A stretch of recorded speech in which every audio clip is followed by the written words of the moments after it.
parce que la Bible enseigne clairement que le salut est par la foi, sans les œuvres. Romains chapitre 3, verset 28 nous dit « Par conséquent, nous concluons qu'un homme est justifié par la foi, sans les actions de la loi. » Donc la justification, le pardon des péchés, est par la foi, sans les œuvres. Et on va lire dans Romains chapitre 4, verset 2, « Car si Abraham avait été justifié par les œuvres, il a de quoi se glorifier, mais pas devant Dieu. Car que dit l'Écriture? Abraham crut Dieu, et cela lui fut compté pour droiture. » Donc comment Abraham a été justifié? Eh bien parce qu'il a cru Dieu.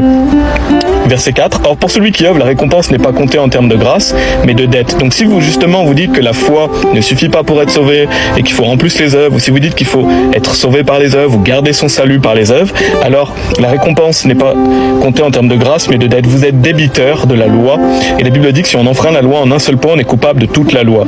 Donc en voulant vous justifier par vos œuvres, vous êtes débiteur, et donc vous êtes déchu de la grâce, et donc vous avez une dette envers Dieu, donc vous essayez d'être sauvé par les œuvres. Et bien sûr, c'est impossible. La Bible nous dit qu'on ne peut pas être justifié par les œuvres. Verset 5, mais pour celui qui n'œuvre pas, mais qui croit en celui que justifie l'impie, sa foi lui est comptée pour droiture. Donc on voit quelqu'un qui n'œuvre pas, mais qui croit, il est justifié. Donc ton commentaire qui dit la foi sans action ne sert à rien est un mensonge, parce que la Bible nous dit quelqu'un qui n'œuvre pas mais qui croit, il est justifié.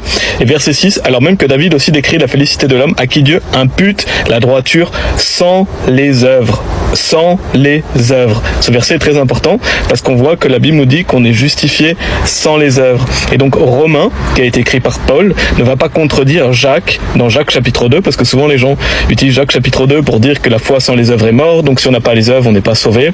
Non, Jacques et Paul ne se contredisent pas.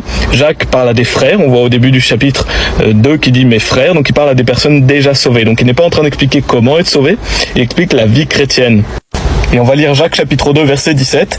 Il est dit, oui certainement la foi, si elle ne montre aucune œuvre, est morte étant seule. Donc des personnes vont dire, voilà, si vous avez une foi morte, si vous n'avez pas vraiment les œuvres, alors vous n'êtes pas sauvé. Mais c'est pas du tout ce que dit ce verset. Ce verset nous dit que si vous mettez pas votre foi en action, alors elle est morte, c'est-à-dire qu'elle n'est pas utile aux autres. Elle ne va pas profiter aux autres. Mais ça veut pas dire que vous n'êtes pas sauvé, comme on l'a vu, on est sauvé seulement par la foi, sans les œuvres. Ça parle de la vie chrétienne.